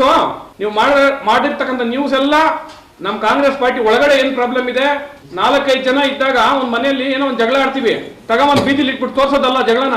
ನಾವೆಲ್ಲ ಒಗ್ಗಟ್ಟಾಗಿದ್ದೀವಿ ಅಂತ ತೋರ್ಸೋದು ಪಾರ್ಟಿ. ಯಾವ ವಿರೋಧ ಪಕ್ಷದವರು ನಮ್ಮ ಬಗ್ಗೆ ಏನ್ ಮಾತನಾಡ್ತಿದ್ದಾರೆ, ನಮ್ಮ ಪಾರ್ಟಿ ಬಗ್ಗೆ ಏನ್ ಮಾತನಾಡ್ತಿದ್ದಾರೆ, ಅವ್ರಿಗೇನು ಉತ್ತರ ಕೊಡಬೇಕು. ಈಗ ವಿರೋಧ ಪಕ್ಷ ಇಲ್ಲಿ ಶಿಡ್ಲಘಟ್ಟದಲ್ಲಿ ಯಾವ್ದಿದೆ ಅಂತ ಹೇಳಿ ನಿಮ್ಗೆ ಗೊತ್ತಿದೆ. ಇವತ್ತವರೆಗೂ ಒಂದು ತುಟಿ ಬಿಚ್ಚಿ ಅವ್ರ ಬಗ್ಗೆ ಮಾತನಾಡಿಲ್ಲ ನೀವು. ಕಾಂಗ್ರೆಸ್ನವರ ವಿರೋಧಿಗಳನ್ನ ತರ ಆಡ್ತೀರಾ ನೀವು ಕರೆಕ್ಟ್ ಆಗಿ ಎಲ್ಲಾರನ್ನೂ ಒಗ್ಗೂಡಿಸ್ಕೊಂಡು ಹೋಗ್ತಕ್ಕಂಥ ಜವಾಬ್ದಾರಿ ನಿಮ್ಮ ಮೇಲಿತ್ತು. ನೀವು ಆ ಕೆಲಸ ಮಾಡದೆ, ಮಿನಿಸ್ಟರ್ ಸರಿ ಇಲ್ಲ, ಮಾಜಿ ಸಚಿವರು ಸರಿ ಇಲ್ಲ, ಶಶಿಧರ್ ಮುನಿಯಪ್ಪನವ್ರು ಸರಿ ಇಲ್ಲ. ನೀವು ಸರಿಯಾಗಿದ್ದಿದ್ರೆ ಎಲ್ಲ ಸರಿ ಇರ್ತಾ ಇತ್ತು. ನೀವು ನಿಮ್ಮ ತನಾನ ಉಳಿಸ್ಕೊಳ್ಳಿ ಫಸ್ಟು, ಆಮೇಲೆ ಬೇರೆಯವ್ರ ಬಗ್ಗೆ ಮಾತನಾಡಿ. ಹೇಳ್ತಾ ಹೋದ್ರೆ ಸರಮಾಲೆ ಇದೆ. ಬಿಡಿ ಈ ತರದ ರಾಜಕಾರಣ ಬಿಟ್ಟು ದೊಡ್ಡ ಮನಸ್ಸಿನ ರಾಜಕಾರಣ ಮಾಡಿ. ವಿಮನಪ್ಪನ ರಾಜಕಾರಣ ಏನು ಅಂತೇಳಿ ಎಲ್ಲಾ ಲೀಡರ್ಸ್ಗೂ ಗೊತ್ತಿದೆ. ಆ ತರದ್ದು ದೊಡ್ಡತನದ ರಾಜಕಾರಣ ಮಾಡಿ. ಸಣ್ಣತನದ ರಾಜಕಾರಣ ಬಿಟ್ಬಿಡಿ. ಇದು ಸಣ್ಣತನದ ರಾಜಕಾರಣ. ಇದು ಬಿಟ್ಟು ದೊಡ್ಡತನದ ರಾಜಕಾರಣಕ್ಕೆ ಸ್ವಲ್ಪ ಯೋಚನೆ ಮಾಡಿ. ನೆಕ್ಸ್ಟ್ ಅವ್ರ ಹತ್ರ ನಾನು ಮಾತಾಡೋದೇನಂದ್ರೆ, ಅವ್ರು ಒಂದ್ಸಲಿ ಹೇಳಿದ್ರು ಕಾಂಗ್ರೆಸ್ ಆಫೀಸ್ ಒಳಗೆ ಕಾಂಗ್ರೆಸ್ ಪಾರ್ಟಿ 30,000 ಬಂದಿರೋದು ರಾಜೀವ್ ಗೌಡ್ರಲ್ಲ ಅಂತ. ಅದಿನ್ನ ಇವ್ರಿಗೆ ಗೊತ್ತಿಲ್ಲ ಕಾಂಗ್ರೆಸ್ ಪಾರ್ಟಿ ಎಲ್ಲಿತ್ತು ಏನೋ ಅಂತ. ಕಾಂಗ್ರೆಸ್ ಪಾರ್ಟಿನ ವಿಮನೆ 90,000 ಇಳಿಸಿದ್ರು. ನೀವು ಅದನ್ನ 30,000 ಇಳಿಸಿದ್ರಿ. ನೀವು ಕಾರ್ಯಕರ್ತನ ಯಾರು ಕರೆಕ್ಟ್ ಆಗಿರೋದು ಮಾತಾಡಲ್ಲ. ನಿಮ್ದಾಯ್ತು, ನಿಮ್ಮ ಹೂನಾರಗಳಾಯ್ತು, ನಿಮ್ಮ ಡ್ಯಾನ್ಸ್ಗಳಾಯ್ತು, ಇಷ್ಟೇ ನೀವು ನೋಡ್ತಾ ಇರೋದು. ನೀವೆಲ್ಲೋ ಒಂದ್ ಕಡೆ ಹೂನಾರ ಆಗ್ತಾರೆ ಅಂದ್ರೆ ಅಲ್ಲಿ ಹೊರಟೋಗ್ತೀರಿ. ಇಲ್ಲಿ ಕಾರ್ಯಕರ್ತನ ಏನಾಗವನೆ ಅಂತ ನೀವು ನೋಡಕ್ ಇದಿಲ್ಲ. ಆಮೇಲೆ ರಾಜೀವ್ ಗೌಡ ಹೇಳಿದ್ರು, ಅಣ್ಣ ನಾವಿಬ್ರು ಒಂದಾಗ ಹೋಗ್ತೀರಿ ಅಂತ. ಪುಟ್ಟಣ್ಣ ಅವ್ರು ಕರ್ಕೊಂಡ್ಬಂದ್ವಿ, ನಿಮ್ಮೆಲ್ಲ ಒಂದ್ ಮಾಡಿದ್ವಿ. ನೀವು ಮಾಡಿದ್ರೆ ಪುಟ್ಟಣ್ಣ ಅವ್ರು ಉಪಯೋಗಿಸ್ಕೊಟ್ರು. ನೀವು ಅವ್ರು 53,000 ತೆಗೆದುಕೊಂಡಿದ್ರು. ಉಪಯೋಗಿಸ್ಕೋಬೇಕಾಗಿತ್ತು ನೀವು. ಅವ್ರು ಸರಿ ಇಲ್ಲ ಇವ್ರು ಸರಿ ಇಲ್ಲ ಅಂತ ರಾಜಕೀಯ ಮಾಡೋರು ನೀವು ಎಲ್ಲರನ್ನೂ ಒಗ್ಗೂಡ್ಸ್ಕೊಂಡು ಹೋಗ್ಬೇಕಾಗಿತ್ತು. ಅದನ್ನ ಮಾಡ್ಲಿಲ್ಲ ನೀವು. ಅವರು ಅಲ್ಲಿ ಏನೋ ಮಾಡಿದ್ರು, ಅವ್ರು ಪುಟ್ಟಣ್ಣ ಅಲ್ಲಿ ಮಾಡ್ಲಿಲ್ಲ, ಇಲ್ಲಿ ಮಾಡಿಲ್ಲ, ಬರೀ ದೂರಗಳು ಹೇಳೋದ್ರೊಳಗೆ ಆಗೋಯ್ತು. ಪಾರ್ಟಿ ಕಟ್ಟೋದ್ರೊಳಗಿಲ್ಲ ನೀವು. ನಿಮ್ ಕಾರ್ಯಕರ್ತರು ಯಾರು, ಯಾವ ವಾರ್ಡ್ನೊಳಗೆ ಯಾರವ್ರೆ, ಯಾವ ಪಂಚಾಯತ್ ಒಳಗೆ ಯಾರವ್ರೆ, ಯಾವ ಬೂತ್ನೊಳಗೆ ಯಾರ್ಯಾರು ಕೆಲಸ ಮಾಡ್ತಾ ಇರೋ ನಿಮ್ಗೆ ಗೊತ್ತಾ? ಅವೆಲ್ಲ ಬಿಟ್ಬಿಟ್ಟು ಸುಮ್ಮನೆ ಬರೀ ಎಲ್ಲೋ ಹೋಗೋದು, ಯಾವ್ದೋ ಒಂದು ಹೂನಾರ ಹಾಸ್ಕೊಳ್ಳೋದು, ಒಂದು ಸ್ಟೇಟ್ಮೆಂಟ್ ಕೊಡೋದು. ಯಾವ್ದಾದ್ರು ಹೋಗ್ಲಿ, ಒಂದು ಶಿಡ್ಲಘಟ್ಟ ಬಗ್ಗೆ ಯಾವತ್ತಾದ್ರೂ ಮಾತಾಡಿದ್ರ ನೀವು? ಹೋಗ್ಲಿ, ಯಾವತ್ತಾದ್ರೂ ಹೋಗಿ ಒಂದು ಫಂಡ್ ಇಸ್ಕೊಂಬಂದಿದ್ದೀರಾ? ವಿ ಮುನಿಯಪ್ಪನವರ ಮೇಲೆ ಹೇಳ್ತೀರಾ, ಇಲ್ಲ ಇನ್ನೊಬ್ರ ಮೇಲೆ ಹೇಳ್ತೀರಾ, ಮಿನಿಸ್ಟರ್ ಮೇಲೆ ಹೇಳ್ತೀರಾ. ಮಿನಿಸ್ಟರ್ ಹತ್ರ ಹೋಗಿ ಒಂದಾಗ ನೀವು ಹೋಗಿ ಏನೋ ಒಂದು ಫಂಡ್ ತರೋದು, ಒಂದು ಯಾರಿಗಾದ್ರೂ ಒಂದು ಕೆಲಸ ಮಾಡ್ಕೊಡೋದು ಹೋಗಿ ಮಾಡ್ಬೇಕಾಗಿತ್ತು ನೀವು. ಊರೊಳಗೆ ಹೋಗೋದು, ಅವ್ರವ್ರು ಯಾರೋ ಕೆಲ್ಸಕ್ಕೆ ಬರ್ದಿರೋರು ಒಬ್ಬರು ನುಡ್ಸ್ಬಿಡೋದು, ಅವ್ನಿಗೆ ಹೇಳೋದು. ಯಾರಾದ್ರೂ ಒಂದು ಮೀಟಿಂಗ್ ಬರ್ದಿದ್ರೆ ಯಾರಿಗಾದ್ರೂ ಸರಿಯಾಗಿ ಯಾರಾದ್ರೂ ಫೋನ್ ನಂಬರ್ಗಳಿದೆಯಾ ನಿಮ್ಮ ಹತ್ರ? ಪಾರ್ಟಿ ಕಟ್ತೀರಿ, ನಾವು ಪಾರ್ಟಿ ನಾವು ಗೆಲ್ಸ್ಬಿಡ್ತೀವಿ, 2028 ನಾವು MLA ಆಗೋಗ್ತೀವಿ ಅಂತ. ಯಾವಾಗ ನೀವು MLA ಆಗೋದು? ಇನ್ನ 10,000 ಕಡಿಮೆ ಬಂದ್ಬಿಡ್ತೀವಿ. ನೀವು ಇವಾಗ 33,000 ತೆಗೆದುಕೊಂಡಿದ್ರೆ ನಾಳೆ 20,000 ಬರ್ತೀರಾ? ಯಾರು ಕಾರ್ಯಕರ್ತನ ಇಟ್ಕೊಂಡಿದ್ದೀರ ನೀವು? ಇಷ್ಟೆಲ್ಲ ಮಾಡ್ಬಿಟ್ಟು ನೀವು ಸುಮ್ಮನೆ ಅವ್ರ ಮೇಲೆ ಇವ್ರ ಮೇಲೆ ಹೇಳ್ಕೊಂಡು ಬರೀ ನೀವು ಶೋಕಿಗಳು ಮಾಡಕ್ಕೆಲ್ಲ ಬಂದಿರೋದು, ರಾಜಕೀಯ ಮಾಡಕ್ಕೆ. ರಾಜಕೀಯ ಮಾಡಿದಿರಾ ನೀವು? ಬರೀ ಅವ್ರ ಮೇಲೆ ಇವ್ರ ಮೇಲೆ ಹೇಳ್ಕೊಂಡೇ ಇದ್ದೀರಿ ನೀವು. ಒಂದು ಮೀಟಿಂಗ್ ಯಾರಾದ್ರೂ ಒಂದು ಫಂಕ್ಷನ್ ಮಾಡಿದಿರಾ ನೀವು? ಇಷ್ಟು ವರ್ಷ ಆಯ್ತು. ಒಂದು ಫಂಕ್ಷನ್ ಮಾಡ್ಬಿಟ್ಟು ಜನಗಳು ಸೇರ್ತಿದ್ರ ನೀವು? ಒಂದು ಕಾರ್ಯಕರ್ತನಿಗೆ ಯಾರಿಗಾದ್ರೂ ಮಾತಾಡಿದಿರ ನೀವು? ಇವೆಲ್ಲ ಇಟ್ಕೊಂಡು ಸ್ವಲ್ಪ ಪಾರ್ಟಿ ಕಟ್ಟೋದ್ರೊಳಗೆ ಆಲೋಚನೆ ಮಾಡಿ. ನೀವು ಎಲ್ಲ ಪಾರ್ಟಿ ಹೊಡೆಯೋ ಕೆಲಸ ಮಾಡಬೇಡ್ರಿ. ಗಂಡ ಹೆಂಡತಿ ಇಬ್ರು ಅಷ್ಟೇ. ಇಷ್ಟೆಲ್ಲ ಆಗ್ಬೇಕಂದ್ರೆ ಕಾರಣ ಇದು ಫೇಸ್ಬುಕ್ ಅಲ್ಲಿ ಏನ್ ಬಂದ್ರೆ ಒಂದು ನಿಮಿಷ ಹೇಳ್ಬಿಡ್ತೀನಿ. DK-ಶಿಗೂ ಗೊತ್ತು ರಾಜೀವ್ ಗೌಡರ ತಾಕತ್ತು. ಇಲ್ಲಿ ಏನ್ ಅರ್ಥ ಮಾಡ್ಕೊಬೇಕು, ಮಾನ್ಯ ಉತ್ಸವಾರಿ ಸಚಿವರು ಆದ ಸುಧಾಕರ್ ರವರು ಯಾರಿಗೆ ಬೆಲೆ ಕೊಡಬೇಕು ಅಲ್ಲಿ ಕೊಡಬೇಕು ಅನ್ನೋದು ತಿಳಿಬೇಕು. ಇವರು ಚಿಂತಾಮಣಿಯಲ್ಲಿ ಕಳೆದು 2 ಸರಿ ಸೋತಿದ್ದಾರೆ ಅಂತ ಇವರನ್ನ ಯಾವಾಗಾದ್ರೂ ಹೈಕಮಾಂಡ್ ಕಡಿಮೆ ಮಾಡಿದ್ದಾರಾ? ಅದೇ ರೀತಿ ಪ್ರತಿ ಪಕ್ಷದಲ್ಲೂ ಅಷ್ಟೇ ನಾಯಕನಿಗೆ ಇರುವ ಬೆಲೆ ನಾಯಕನಿಗೂ ಮುಖಂಡರಿಗೂ ಇರುವ ಬೆಲೆ ಮುಖಂಡರಿಗೂ ಕೊಡಿ. ಅದು ಬಿಟ್ಟು ಎಲ್ಲರನ್ನೂ ಒಂದೇ ಅಂತ ಗುಂಪುಗಾರಿಕೆ ಮಾಡದಿರಿ. ಆದ್ದರಿಂದ ಪಕ್ಷಕ್ಕೆ ಮುಜುಗರ ಅಂತ ಹೇಳ್ತಾರೆ ಅವರು. ದಯವಿಟ್ಟು ನಿಮಗೆ ಶಿಡ್ಲಘಟ್ಟ ಬರಕ್ಕೆ ಸಚಿವರು ಹೇಳಿದಾರ ನಿಮಗೆ? ಯಾವಾಗ ಹೇಳಿದ್ದಾರೆ ನಿಮ್ಗೆ ಸಚಿವರು? ಬನ್ನಿ ನಾನು ನೋಡ್ಕೊತೀನಿ, ನಿಮ್ಗೆ ಬಿ-ಫಾರಂ ಕೊಡ್ತೀನಿ. ನಿಮ್ಮ ಕೈಲಾದರೆ ಇದು ಕೆಲಸ ಮಾಡಿಲ್ಲ. ಎಲ್ಲಿ? ನಮ್ಮ ತಾಲೂಕಲ್ಲಿ. ದಯವಿಟ್ಟು ಹಾಳಾಗೋಗಿದೆ. ಆಲ್ರೆಡಿ ಕಾಂಗ್ರೆಸ್ಸು ತಳಮಟ್ಟಕ್ಕೆ ಹೋಗಿದೆ. ಅಕಸ್ಮಾತ್ 2 ವರ್ಷದಲ್ಲಿ ಯಾರಾದರೂ ಕಾಂಗ್ರೆಸ್ನಿಂದ ಬೇರೆ ಪಕ್ಷಕ್ಕೆ ಸೇರ್ಪಡೆಯಾಗಿರೋದು ನೋಡಿದಾರ ನೀವು? ಯಾರು ಹೋಗ್ಲಿಲ್ಲ. ಯಾಕೆ ಕಾರಣ ಗೊತ್ತಾ? ಯಾರೇ ಹೋದ್ರು MC ಸುಧಾಕರ್ ಉಸ್ತುವಾರಿ ಮಂತ್ರಿಗಳು ಪ್ರತಿಯೊಂದು ಫೋನ್ ಅಟೆಂಡ್ ಮಾಡ್ತಾ ಇದ್ದಾರೆ. ಎಲ್ರಿಗೂ ಸಮಜಾಯಿಸಿ ಹೇಳ್ತಾ ಇದ್ದಾರೆ, ನಾನಿದ್ದೀನಿ, ಭಯಪಡಬೇಡಿ, ಆದಷ್ಟು ನಿಮ್ದು ಹೈಕಮಾಂಡ್ ಎಲ್ಲ ಕ್ಲಿಯರ್ ಮಾಡ್ತಾ ಇದೆ ನಿಮ್ಮ ತಾಲೂಕು ಅಂತ. ದಯವಿಟ್ಟು ಅವರೇ ಇಲ್ಲ ಅಂದ್ರೆ 80% ತಾಲೂಕೆಲ್ಲ ಖಾಲಿ ಆಗ್ತಿತ್ತು. ಕಾಂಗ್ರೆಸ್ ಅವ್ರು ಪಾಡುಗಾರು ಹೋಗ್ತಿದ್ರು. ಅವರು ಎಷ್ಟು ಸ್ಟೇಷನ್ಗೆ ಹೋಗಿದ್ರ ನೀವು? ದಯವಿಟ್ಟು ಯಾರಾದ್ರೂ ಒಬ್ಬರು ಹೆಸರು ಹೇಳ್ಬೇಡ್ರಿ, ಸಾಕು ನೋಡೋಣ. ಇಲ್ಲಿ ಕಾಂಗ್ರೆಸ್ ಕಾರ್ಯಕರ್ತರದು ಇಲ್ಲ. ಹುಣಸನಹಳ್ಳಿ ಪಂಚಾಯತಿಯಲ್ಲಿ ಯಾರು ಲೀಡರ್ ಇದ್ದಾರೆ? ಇಲ್ಲ ಪತ್ನೂರು ಪಂಚಾಯತಿಯಲ್ಲಿ ಯಾರು ಲೀಡರ್ ಇದ್ದಾರೆ? ಇಲ್ಲ ಯಾವ್ದನ್ನ ಡೈರಿ ಎಲೆಕ್ಷನ್ ನಿಮ್ಗೆ ಗೊತ್ತಾ ಸರಿಯಾಗಿ? ದಯವಿಟ್ಟು ನಮ್ಮ ಸುಧಾಕರ್ ಬಗ್ಗೆ ಮಾತನಾಡ್ಬೇಕಾದ್ರೆ ದಯವಿಟ್ಟು ನೋಡ್ಕೊಂಡು ಮಾತನಾಡಿ. ನೀವು ಏನು ಮಾಡ್ತಾ ಇಲ್ಲ ಇಲ್ಲಿ. ದಯವಿಟ್ಟು ಪಕ್ಷನ ಕಳೀತಾ ಇದ್ದೀರಾ. ದಯವಿಟ್ಟು ಅದೊಂದು ದಯವಿಟ್ಟು ಇಲ್ಲ ನಮ್ಮ ಪಾಡು ನಮ್ಗೆ ಬಿಟ್ಬಿಡಿ. ಕಾಂಗ್ರೆಸ್ನವ್ರು ಏನೋ ಮಾಡ್ಕೊಂತಾರೆ ಪಾಪ. ಪಕ್ಷ ಕೊಟ್ಟರು 40-50 ವರ್ಷದಿಂದ ಇರೋರೆಲ್ಲನೂ ಭಾಳ ನೋವು ತಿಂತಾ ಇದಾರೆ ನಿಮ್ಮಿಂದ. ಯಾವತ್ತು ನೀವು ಯಾವ ಲೀಡರ್ಗೂ ಕರೆಕ್ಟಾಗಿ ನೀವು ಕನ್ಸರ್ನೇ ಮಾಡ್ತಾ ಇಲ್ಲ. ನೀವು ನಿಮ್ಮ ಸುತ್ತಮುತ್ತ ಯಾರಿದಾರೆ ನಮಗೂ ಗೊತ್ತಿಲ್ಲ. ದಯವಿಟ್ಟು ನಮ್ಮ ಪಾರ್ಟಿಗೆ ನಮ್ಮನ್ನು ಬಿಟ್ಬಿಟ್ರೆ ಕಾಂಗ್ರೆಸ್ ಅವ್ರು, ನಾವು ಪಾರ್ಟಿ ಅವ್ರು ಕಟ್ಕೊಂತಾರೆ. ನೀವು ಬಿ-ಫಾರಂ ತಗೊಂಡು ಅವತ್ತು ಬನ್ನಿ, ಆಮೇಲೆ ನೋಡ್ತೀವಿ ನಾವು. ದಯವಿಟ್ಟು ಅಲ್ಲ, ಫೇಸ್ಬುಕ್ ಅಲ್ಲಿ ಏನಿದೆ ಅಂದ್ರೆ ರಾಜೀವ್ ಗೌಡರು ಟೀಮ್ ಅಂತಿದೆ. 27ನೇ ತಾರೀಕು ಮಾಡ್ತಾರೆ ಅವರು. 27ನೇ ತಾರೀಕು ಮಾಡ್ತಾರೆ ರಾಜೀವ್ ಗೌಡ್ರ ಟೀಮ್ ಅಂತ ಅಧಿಕೃತವಾಗಿ. ಸರ್ ಫೇಸ್ಬುಕ್ ನಿಮ್ಗೆ ಕೊಡ್ತೀವಿ ಸರ್, ಬೇಕಂದ್ರೆ ಟೀಮ್ ರಾಜೀವ್ ಗೌಡ ಅಂತ ಹೋಗಿ ನೋಡಿ ಸರ್. ಅವ್ರಿಗೆ ಗೊತ್ತಾಯ್ತೋ ಗೊತ್ತಿಲ್ಲ, ಗೊತ್ತಿರುತ್ತೆ. ಅವ್ರು ನೋಡೇ ಮಾಡ್ಸಿರೋದು ಇದು, ಅವರೇ ಮಾಡ್ಸಿರೋದು. ಅವ್ರಿಗೆ ಗೊತ್ತಿಲ್ಲದೆ ಯಾರು ಮಾಡ್ತಾರೆ? ದಯವಿಟ್ಟು ಅವ್ರದೇ ಆದೊಂದು ಟೀಮ್ ಇದೆ, ಅವ್ರದೇ ಒಂದು ವಿಷನ್ ಇದೆ. ಒಂದ್ಸಾರಿ ಹೋಗಿ ಅವ್ರ ಮನೆ ಹತ್ರ ಹೋಗಿ, ನೀವು ಯಾರು ಸುಧಾಕರ್ ಮನೆ ಹತ್ರ ಹೋಗಿ ಆ ತಾಲೂಕು ನೋಡಿ ಯಾವ ರೀತಿ ಮೇಂಟೈನ್ ಮಾಡ್ತಾ ಇದಾರೆ ಅಂತ. ಇವತ್ತು ನಮ್ಮ ತಾಲೂಕು ಏನಾದ್ರು ಕಾಂಗ್ರೆಸ್ ಉಳ್ಕೊಂಡಿದೆ ಅಂದ್ರೆ ಯಾರು ಲೀಡರ್ಸ್ ಯಾರು ಹೋಗ್ಲಿಲ್ಲ ಅಂದ್ರೆ ಅವ್ರ ಪಕ್ಕಕ್ಕೆ ದಯವಿಟ್ಟು ಸುಧಾಕರ್ ಇಂದ ಇದಾರೆ ಅಷ್ಟೇ. ನೀವು ಒಂದು ಸರಿ ಅವ್ರೇನೋ ಸುಮ್ಮನೆ ಇದ್ದಾರೆ ಅಂದ್ರೆ 80% ಕಾಂಗ್ರೆಸ್ ಹೋಗುತ್ತೆ ಇಲ್ಲಿ.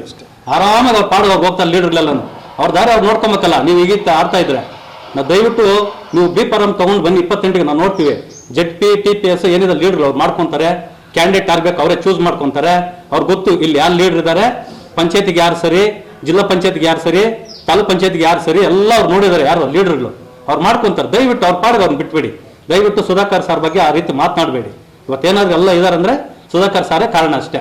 ದಯವಿಟ್ಟು ಇವತ್ತು ನಮ್ಮೊಂದು ತಾಲೂಕಿಗೆ ರಾಜಕೀಯ ಮಾಡಲಿಕ್ಕೆ ಬಂದಿರತಕ್ಕಂಥ ರಾಜೇಗೌಡರಿಗೆ ಮುಂದಿನ ದಿನಗಳಲ್ಲಿ ರಾಜಕೀಯನ ನೀವು ಯಾವ ಥರ ಮಾಡಬೇಕು, ನಿಮ್ಮಲ್ಲಿ ಏನು ತಪ್ಪುಗಳೈತೆ ಆ ತಪ್ಪುಗಳನ್ನ ಯಾವ ಥರ ತಿದ್ದುಕೊಬೇಕು, ಮುಂದಿನ ದಿನಗಳಲ್ಲಿ ಈ ಒಂದು ಕಾಂಗ್ರೆಸ್ ಪಕ್ಷನ ಯಾವ ಥರ ತಳಮಟ್ಟದಿಂದ ಯಾವ ಥರ ಪಕ್ಷನ ಬಲಪಡಿಸ್ಬೇಕು ಅಂತ ಬಹಳ ಸ್ಪಷ್ಟವಾಗಿ ನಿಮ್ಗೆ ಅರ್ಥ ಆಗುವಂಥ ರೀತಿ ನಮ್ಮ ಒಂದು ಎಲ್ಲ ಹಿರಿಯ ಮುಖಂಡರು ತಮಗೆ ತಿಳಿಪಡಿಸಿದ್ದಾರೆ. ನಾನು ಹೇಳೋದಿಷ್ಟೇ, ಇವತ್ತು ತಾಲೂಕಲ್ಲಿ ನಮ್ಮೊಂದು ಕಾಂಗ್ರೆಸ್ ಪಾರ್ಟಿಗೆ ಒಂದು ಇತಿಹಾಸ ಐತೆ. 9 ಬಾರಿ ಕಾಂಗ್ರೆಸ್ ಪಾರ್ಟಿಯಲ್ಲಿ ಸ್ಪರ್ಧೆ ಮಾಡಿ 6 ಬಾರಿ ಚುನಾವಣೆಯಲ್ಲಿ ಸ್ಪರ್ಧೆ ಮಾಡೈತೆ. ಅದರಲ್ಲಿ 6 ಬಾರಿನೂ ಗೆದ್ದಿರ್ತಕ್ಕಂಥದ್ದು ಸನ್ಮಾನ್ ಶ್ರೀ ವಿ ಮುನಿಯಪ್ಪಣ್ಣನವರು 3 ಬಾರಿ ಸಚಿವರಾಗಿ ಅವ್ರದ್ದೇ ಆದಂಥ ಈ ಒಂದು ಶಿಡ್ಲಘಟ್ಟ ಕ್ಷೇತ್ರಕ್ಕೆ ಅಪಾರವಾದ ಕೊಡುಗೆ ಐತೆ. ಇವತ್ತು ನಿಮಗೆ ಸುಮ್ಮನೆ ಬಿ ಫಾರಂ ಸಿಕ್ಕಲಿಲ್ಲ. ಇವತ್ತು ನಾವೆಲ್ಲ 2023 ಚುನಾವಣೆಯಲ್ಲಿ ನಿಮ್ಮ ಜೊತೆಯಲ್ಲಿ ನಾವು ಚುನಾವಣೆ ಮಾಡಿದ್ದೀವಿ. ಮತ್ತು ಹಳ್ಳಿಗಳಲ್ಲಿ ಜನರನ್ನು ಮನವೊಲಿಸಿ ಬೂತ್ ಮಟ್ಟದಲ್ಲಿ ಕಾತು ಮತ ಹಾಕ್ಸಿದ್ದೀವಿ ಅಂದರೆ ಅದು ವಿ ಮುನಿಯಪ್ಪಣ್ಣನವರು ಮತ್ತು ಶಶಿಧರ್ ಮುನಿಯಪ್ಪಣ್ಣನವರು ನಮ್ಮ ಇವತ್ತಿನ ಜಿಲ್ಲಾ ಉಸ್ತುವಾರಿ ಮಂತ್ರಿಗಳ ಒಂದು ಸೂಚನೆ ಮೇರೆಗೆ ನಾವೆಲ್ಲ ಕಷ್ಟ ಬಿದ್ದು ನಿಮಗೆ ಮತ ಕೊಡಿಸಿದ್ದೀವಿ. ಅದರ ಒಂದು ಭಾಗವಾಗಿ ನಿಮಗೆ 36,000 ಓಟು ಬೀಳಲಿಕ್ಕೆ ಆಯಿತು. ಅದನ್ನೆಲ್ಲ ನೀವು ಮರೆತು ಈಗ ನಾಮನಿರ್ದೇಶಕರ ಒಂದು ವಿಚಾರದಲ್ಲಿ ನನ್ನದೇ ಒಂದು ಪತ್ರಗೋಷ್ಠಿ ಕಾರ್ಯಕ್ರಮ ಮಾಡಿದಾಗ ಈ ಒಂದು ವಿಚಾರದ ಬಗ್ಗೆ ಉಸ್ತುವಾರಿ ಮಂತ್ರಿಗಳು ಯಾವ ಥರ ಪ್ರಯತ್ನ ಮಾಡಿದ್ದಾರೆ, ಶಶಿಧರ್ ಮುನಿಯಪ್ಪನವರು ಯಾವ ಥರ ಪ್ರಯತ್ನ ಮಾಡಿದ್ದಾರೆ. ಇಲ್ಲಿ ಇವತ್ತು 2-3 ಗುಂಪೈತೆ. ಈ 3 ಗುಂಪವ್ರಿಗೂ ಸಮಾನವಾಗಿ ನಾಮನಿರ್ದೇಶಕಗಳನ್ನ ಹಂಚಬೇಕು. ಇವತ್ತು ತಾಲೂಕು ಮಟ್ಟದಲ್ಲಿ ರಾಜಕಾರಣ ಪರಿಸ್ಥಿತಿ ಸರಿಯಿಲ್ಲ. ಈ 3 ಗುಂಪನ್ನು ಒಗ್ಗಟ್ಟಾಗಿ ಮುನ್ನಡೆಸ್ಕೊಂಡೋಗಿ ಇಲ್ಲಿ ಬಲಿಷ್ಠವಾಗಿ ಕಾಂಗ್ರೆಸ್ ಪಾರ್ಟಿನ ಕಟ್ಟಬೇಕು ಅಂತ ದೂರದೃಷ್ಟಿ ಇಟ್ಕೊಂಡು ಡಾಕ್ಟರ್ MC ಸುಧಾಕರ್ನವರು ಬಹಳ ಪ್ರಾಮಾಣಿಕ ಪ್ರಯತ್ನ ಬಿದ್ದರು. ಇವತ್ತು ಅದೆಲ್ಲ ನಿಮಗೆ ಯಾವುದೇ ಲೆಕ್ಕ ಇಲ್ಲ. ಇವತ್ತು ಸುಮ್ಮನೆ ಲೋಕಸಭಾ ಚುನಾವಣೆಯಲ್ಲಿ 80,000 ಮತ ಬರಲಿಲ್ಲ. ಅದರ ಹಿಂದೆ ಯಾರಿದ್ರು, ಅದರ ಒಂದು ಪ್ರಯತ್ನ ಯಾವ ರೀತಿ ಮಾಡಿದ್ರು. ಇವತ್ತು ಉಸ್ತುವಾರಿ ಮಂತ್ರಿಗಳು ಸುಧಾಕರ್ನವರಾಗಿರ್ಬೋದು, ಶಶಿಧರ್ ಮುನಿಯಪ್ಪಣ್ಣವರಾಗಿರ್ಬೋದು, ಹಾಗೆ ಡಿ ಕೆ ಶಿವಕುಮಾರ್ ಅಣ್ಣವರಾಗಿರ್ಬೋದು, ಯಾವ ಥರ ಪ್ರಯತ್ನ ಬಿಟ್ಟು ಲೋಕಸಭಾ ಚುನಾವಣೆಯಲ್ಲಿ ಇವತ್ತು ಅಷ್ಟು ಮತಗಳು ಬರಲಿಕ್ಕೆ ಕಾರಣ ಆಯಿತು. ಇದನ್ನೆಲ್ಲ ತಾವು ಆದಷ್ಟು ಬೇಗ ಮರಿಬಾರ್ದು ಅಂತ ರಾಜೇಗೌಡರಲ್ಲಿ ನಾನು ಮನವಿ ಮಾಡ್ತೀನಿ. ಮತ್ತು ಇವತ್ತು ಸ್ವಂತ ನಿಮ್ಮೊಂದು ಫೇಸ್ಬುಕ್ಕಲ್ಲಿ ರಾಜೇಗೌಡ ಟೀಮ್, ರಾಜೇಗೌಡ ಶಿಡ್ಲಘಾಟ ಬಳಗ ಅಂತ ಅದರಲ್ಲಿ ನಮ್ಮೊಂದು ಮಂತ್ರಿಗಳ ಬಗ್ಗೆ ತಾಕತ್ತು ಬಗ್ಗೆ ಮಾತಾಡ್ತೀರಿ. ದಯವಿಟ್ಟು ನೀವು ಅವ್ರ ತಾಕತ್ತೇನು ಅಂತ 2 ಜಿಲ್ಲೆಯಲ್ಲಿ ಗೊತ್ತು, 12 ತಾಲೂಕಲ್ಲಿರ್ತಕ್ಕಂಥ ಎಲ್ಲ ಜನರಿಗೂ ಗೊತ್ತು ಅವ್ರ ತಾಕತ್ತೇನು ಅಂತ. ದಯವಿಟ್ಟು ನೀವು ತಾಕತ್ತು ಬಗ್ಗೆ ಮಾತಾಡೋಕ್ಕೆ ಹೋಗಬೇಡ್ರಿ. ಪದೇ ನೀವು ಸೋತಿದ್ರಿ ಅಂತ ಮಾತಾಡ್ತೀರಾ. ಹೌದು, 2 ಬಾರಿ ಸೋತಿದ್ರು. ಯಾವತ್ತೂ ಅಷ್ಟೇ ತನ್ನ ಒಂದು ಕಾರ್ಯಕರ್ತರನ್ನ ಮುಖಂಡರನ್ನ ಬಿಡಲಿಲ್ಲ. ಸೋತಿದ್ರು ಸಹ ಯಾವತ್ತೂ ಅಷ್ಟೇ ಜಿಲ್ಲಾ ಪಂಚಾಯತ್ ಆಗ್ಬೋದು, ತಾಲೂಕ್ ಪಂಚಾಯತ್ ಆಗ್ಬೋದು, ಗ್ರಾಮ ಪಂಚಾಯತ್ ಆಗ್ಬೋದು, ನಗರಸಭೆ ಆಗ್ಬೋದು, ಯಾವತ್ತೂ ಬಿಟ್ಕೊಡ್ಲಿಲ್ಲ. ಯಾವತ್ತೂ ಅವರು ತನ್ನ ಸ್ವಂತ ಮುಖಂಡರಿಗೆ ಯಾವ ಥರ ಧೈರ್ಯ ತುಂಬಬೇಕೋ, ಕಾರ್ಯಕರ್ತರಿಗೆ ಯಾವ ಥರ ಧೈರ್ಯ ತುಂಬಬೇಕೋ, ಯಾವ ಥರ ಪಾರ್ಟಿ ಕಟ್ಟಬೇಕೋ ಪಾರ್ಟಿ ಕಟ್ಕೊಂಡು ತನ್ನ ಒಂದು ಗುಂಪನ್ನು ಅದೇ ರೀತಿ ಬಲಿಷ್ಠವಾಗಿಟ್ಟುಕೊಂಡು ಮುನ್ನಡೆದಿದ್ದಕ್ಕೆ ಇವತ್ತು ನೀವು 2 ಸಲ ಸೋತ್ರಿ ಅಂತ ಹೇಳಿದ್ರಿ. ಇವತ್ತು ಯಾವ ಥರ ಗೆದ್ದು ಬಂದರು? ಸುನಾಮಿ ಥರ ಗೆದ್ದು ಬಂದಿದ್ದು. ಸುನಾಮಿ ಥರ ಗೆದ್ದು ಬಂದರು. ಇವತ್ತು ಉಸ್ತುವಾರಿ ಮಂತ್ರಿಗಳಾಗಿದ್ದಾರೆ, ಉನ್ನತ ಶಿಕ್ಷಣ ಸಚಿವರಾಗಿದ್ದಾರೆ, ಜವಾಬ್ದಾರಿಯಾಗಿ ರಾಜಕಾರಣ ಮಾಡ್ತಾ ಇದ್ದಾರೆ. ಅವ್ರ ತಾಕತ್ ಬಗ್ಗೆ ದಯವಿಟ್ಟು ರಾಜೇಗೌಡ್ರೆ ಮಾತಾಡಬೇಡಿ. ರಾಜೇಗೌಡ್ರೆ ಯಾರದು ಫೇಸ್ಬುಕ್ಕಲ್ಲಿ ಹಾಕಿದಾರೋ ನನಗೆ ಗೊತ್ತಿಲ್ಲ. ಅವ್ರು ತಿಳಿ ಹೇಳಿ, ಇನ್ನು ಮುಂದೆ ಈ ಥರ ಆಗಬಾರ್ದು. ನೀವು ಸಚಿವರ ಒಂದು ಸಹಕಾರ, ಇಲ್ಲಿ ಶಶಿಧರ್ ಮುನಿಯಪ್ಪನವರ ಸಹಕಾರ ಇಲ್ಲದೆ ರಾಜಕಾರಣ ಮಾಡೋಕ್ಕಾಗ್ತೈತಾ? ಇವತ್ತು ನಾವೆಲ್ಲ ಅವ್ರ ಅಭಿಮಾನಿಗಳು. ಶಶಿಧರ್ ಮುನಿಯಪ್ಪಣ್ಣ ಮತ್ತು ಡಾಕ್ಟರ್ MC ಸುಧಾಕರ್ ಅವ್ರ ಅಭಿಮಾನಿಗಳು. ಅವ್ರದ್ದೇ ಅಂತ ಒಂದು ಹೋಬಳಿ ಐತೆ. ಇವತ್ತು ಅವ್ರ ಹೋಬಳಿನ ಯಾಕೆ ಕಡೆಗಣಿಸಿದ್ದೀರಾ ನೀವು ನಾಮನಿರ್ದೇಶಕರಲ್ಲಿ? ಇವತ್ತು ಆ ಚಿಲಕನರಿ ಹೋಬಳಿಯಲ್ಲಿ ಯಾಕೆ ಒಬ್ಬರನ್ನ ಸಹ ನೀವು ಸೇರಿಸಿಲ್ಲ? ಅಲ್ಲಿ ನಿಮ್ಮ ಮತ ಬಂದಿಲ್ವಾ? ಅವ್ರು ನಿಂಗೆ ಹಾಗಾದ್ರೆ ಬೇಕಾಗಿಲ್ವಾ? ಹೇಳ್ರಿ ಮಾನ್ಯ ರಾಜೇಗೌಡ್ರೆ. ದಯವಿಟ್ಟು ಏನಾದರೂ ಒಂದು ನೀವು ರಾಜಕಾರಣದಲ್ಲಿದ್ದೀರಿ. ರಾಜಕಾರಣ ಜೀವನದಲ್ಲಿ ತುಂಬ ಜವಾಬ್ದಾರಿಯಾಗಿ ಮೈಯೆಲ್ಲ ಕಣ್ಣಿಟ್ಕೊಂಡು ತುಂಬ ಜವಾಬ್ದಾರಿಯಾಗಿ ಒಂದು ತೀರ್ಮಾನ ತಗೊಳ್ಬೇಕಾದ್ರೆ ಎಲ್ಲರನ್ನೂ ಒಗ್ಗೂಡಿಸ್ಕೊಂಡು ತೀರ್ಮಾನ ತಗೊಳ್ಬೇಕಾಗ್ತೈತೆ, ಏಕಾಏಕಿ ತಗೊಳೋದಲ್ಲ. ಇದರಲ್ಲೇ ನೀವು ರಾಜಕಾರಣ ಹೇಗಾದ್ರೆ ಇನ್ನು ಮುಂದಿನ ದಿನಗಳಲ್ಲಿ ನಮ್ಮ ಉಸ್ತುವಾರಿ ಸಚಿವರ ಒಂದು ಸಹಕಾರ ಬೇಕಾಗಿಲ್ಲ ಅಂದರೆ ಬಿಟ್ಬಿಡಿ, ಬೇಡ, ನಿಮ್ಮ ರಾಜಕಾರಣ ನೀವು ಮಾಡ್ಕೊಳ್ರಿ. ಪದೇ ಪದೇ ನಮ್ಮ ಒಂದು ಉಸ್ತುವಾರಿ ಮಂತ್ರಿಗಳ ಬಗ್ಗೆ ಮಾತಾಡಬಾರ್ದು ಅಂತ ನಾನು ಈ ಮುಖಾನ ನಿಮ್ಗೆ ತಿಳಿಸ್ತಾ ಇದ್ದೀನಿ. ಮತ್ತು ಇವತ್ತು 2 ವರ್ಷದ ಮೇಲೆ 3 ತಿಂಗಳಾಯಿತು. ಇವತ್ತು ಯಾರ್ಯಾರು ಕಷ್ಟ ಸುಖ ನೀವು ಸ್ಪಂದಿಸಿದ್ದೀರಾ ಹೇಳಿ? ಇವತ್ತು ಸಚಿವರೇ ಇಲ್ಲ ಅಂತಿದ್ರೆ ನಮ್ಮ ತಾಲೂಕಲ್ಲಿರ್ತಕ್ಕಂಥ ಕಾಂಗ್ರೆಸ್ ಕಾರ್ಯಕರ್ತರ ಒಂದು ಪಾಡೇನು? ಇವತ್ತು ಎಷ್ಟು ಜನರ ಒಂದು ಇವತ್ತು ಪೊಲೀಸ್ ಸಮಸ್ಯೆ ಬಂದಾಗ ಯಾವ ಥರ ತನ್ನ ಒಂದು ಕಾಂಗ್ರೆಸ್ ಕಾರ್ಯಕರ್ತರ ರಕ್ಷಣೆ ಮಾಡ್ತಾ ಇದ್ದಾರೆ. ಇವತ್ತು ಕಂದಾಯ ಇಲಾಖೆ ಆಗಿರ್ಬೋದು, ತಾಲೂಕಲ್ಲಿ ಬೇರೆ ಯಾವುದೇ ಒಂದು ವಿಚಾರ ಆಗಿರ್ಬೋದು, ಹಾಸ್ಪಿಟ್ಲ್ ವಿಚಾರ ಆಗಿರ್ಬೋದು, ಯಾವ ಥರ ತನ್ನ ಒಂದು ಕಾರ್ಯಕರ್ತರನ್ನ ರಕ್ಷಣೆ ಮಾಡ್ತಾ ಇದ್ದಾರೆ. ಇವತ್ತೆಲ್ಲರಿಗೂ ಹೇಳ್ತಾ ಇದ್ದಾರೆ, ಬೇಡಪ್ಪ, ಒಳ್ಳೆ ಕಾಲ ಬರ್ತೈತೆ, ಒಳ್ಳೆ ದಿನ ಬರ್ತೈತೆ, ನೀವೆಲ್ಲ ಇದೇ ರೀತಿ ಒಗ್ಗಟ್ಟಾಗಿರಿ, ನಾನು ಇದೀನಿ ನಿಮ್ಮ ಜೊತೆ, ಯಾವುದೇ ಕಾರಣಕ್ಕೆ ಬೇರೆ ಯಾವುದೇ ರೀತಿ ನಿಮ್ಮೊಂದು ಮನಸ್ಸಲ್ಲಿ ಆಲೋಚನೆ ಇಟ್ಕೊಳಕ್ಕೆ ಹೋಗ್ಬೇಡ್ರಿ, ನೀವು ಕಾಂಗ್ರೆಸ್ ಪಾರ್ಟಿಯಲ್ಲಿ ಇರಬೇಕು, ಕಾಂಗ್ರೆಸ್ ಪಾರ್ಟಿಯಲ್ಲಿ ಒಗ್ಗಟ್ಟಾಗಿರಿ, ನಿಮ್ಗೆ ಎಂಥ ಕಷ್ಟ ಬಂದರೂ ಸಹ ನಿಮ್ಮ ಬೆನ್ನಿಂದೆ ಇದ್ದೀನಿ ಅಂತ ಹೇಳಿದ್ದಾರೆ. ಇವತ್ತು ತಿಮ್ಮನಾಯಕನಹಳ್ಳಿಯಲ್ಲಿ ಗ್ರಾಮ ಪಂಚಾಯತಿ ಚುನಾವಣೆ ನಡೆಯಿತು. ಆ ಒಂದು ಗ್ರಾಮ ಪಂಚಾಯತಿ ಚುನಾವಣೆಯಲ್ಲಿ ಡಾಕ್ಟರ್ MC ಸುಧಾಕರ್ ಅವರು ಏನು ಮಾಡಿದ್ದಾರೆ ಅಂತ ರಾಜಗೌಡ ತಿಳ್ಕೊಂಡ್ಲಿ. ವೈಹುಣಸಹಳ್ಳಿ ಗ್ರಾಮ ಪಂಚಾಯತಿಯಲ್ಲಿ ಚುನಾವಣೆ, ಅಧ್ಯಕ್ಷರ ಚುನಾವಣೆ ಯಾವ ಥರ ಸಹಕಾರ ಕೊಟ್ಟಿದ್ದಾರೆ ಅಂತ ತಿಳ್ಕೊಂಡ್ಲಿ. ಮತ್ತು ಬೆಳ್ಳುಟ್ಟಿ ವೆಂಕಟೇಶನ್ಗೆ ಹೇಳಿ, ಆನಂದಣ್ಣವ್ರಿಗೆ ಹೇಳಿ, ಲಗ್ನಾಯಕನಹಳ್ಳಿ ಮುನಿಯಪ್ಪಣ್ಣವ್ರಿಗೆ ಹೇಳಿ, ಸೊಣ್ಣಗಾನಹಳ್ಳಿ ಮುಂಜಣ್ಣವ್ರಿಗೆ ಹೇಳಿ, ಆಮೇಲೆ ಅವರು ಬಾಲು ಅಣ್ಣಗೆ ಹೇಳಿ. ಇವತ್ತು ಯಾರೇ ಹೋಗ್ರಿ ಮುಖಂಡ್ರಿ ಅಂತೇನಿಲ್ಲ, ನಮ್ಮ ಶಿಡ್ಲಘಾಟ ತಾಲೂಕಿಂದ ಸಾಮಾನ್ಯ ಕಾರ್ಯಕರ್ತರು ಹೋದರೂ ಸಹ ಅವ್ರ ಕಷ್ಟ ಏನೇ ಇದ್ರೂ ಸಹ ಅವ್ರ ಕಷ್ಟನ ಆಲಿಸಿ, ಅಲ್ಲಿ ಯಾವುದೇ ಆ ಕಷ್ಟನ ಆಲಿಸಿ ಅದಕ್ಕೆ ಸಂಬಂಧಪಟ್ಟಿರೋ ಅಧಿಕಾರಿಗೆ ಕೂಡಲೇ ಫೋನ್ ಮಾಡಿ ಈ ಸಮಸ್ಯೆ ಈ ಥರ ಐತೆ, ಇವರು ನಮ್ಗೆ ಬೇಕಾದವರು, ನಮಗೆ ತುಂಬ ಬೇಕಾದವರು, ನಮ್ಮ ಪಾರ್ಟಿಯವರು, ದಯವಿಟ್ಟು ಸಹಾಯ ಮಾಡಿರಿ ಅಂತ ಹೇಳ್ತಾ ಇದ್ದಾರೆ. ಅವರೇ ಇಲ್ಲ ಅಂದಿದ್ರೆ ಇವತ್ತು ನಮ್ಮ ಪರಿಸ್ಥಿತಿ ಏನು, ನಾವೇನು ಮಾಡಬೇಕಾಗಿತ್ತು? ಇವತ್ತು ನೀವು ಈ ಥರ ಎಲ್ಲ ಮಾಡ್ತಾ ಇರೋದ್ರಿಂದ ವಿರೋಧ ಪಕ್ಷದವ್ರು ನಾವೇ ಬಲ ಕೊಟ್ಟಂಗೆ ಆಗ್ತೈತೆ, ಅದಾಗಬಾರ್ದು. ಏನೇ ಇದ್ರೂ 4 ಗೋಡೆ ಮಧ್ಯೆನೇ ನಮ್ಮೊಂದು ಕಷ್ಟ ಸುಖಗಳನ್ನ ಸಮಸ್ಯೆಗಳನ್ನ ಬಗೆಹರಿಸ್ಕೊಂಡು ಪಾರ್ಟಿ ಕಟ್ಟಂಥದ್ದಾಗಬೇಕು.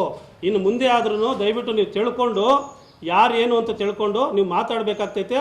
ಪಾರ್ಟಿ ಸಂಘಟನೆ ಮಾಡೋಕೆ ನೋಡಿ ನಾವೆಲ್ಲ ಬರ್ತೀವಿ, ನಮ್ಗೆ ಪಕ್ಷ ಇಂಪಾರ್ಟೆಂಟು, ಕಾಂಗ್ರೆಸ್ ಪಾರ್ಟಿ ಇಂಪಾರ್ಟೆಂಟು. 40 ವರ್ಷದಿಂದ ನಾವು ಕಾಂಗ್ರೆಸ್ ಪಾರ್ಟಿಯಲ್ಲಿರೋದು. ನಮ್ಮ ತಂದೆಯವರು, ನಮ್ಮ ತಾತವರು, ಇಲ್ಲಿರ್ತಕ್ಕಂಥವರೆಲ್ಲ ಅಷ್ಟೇ, ನಾವು ಯಾವತ್ತೂ ಕಾಂಗ್ರೆಸ್ ಪಾರ್ಟಿಗೆ ಮೋಸ ಮಾಡಿಲ್ಲ.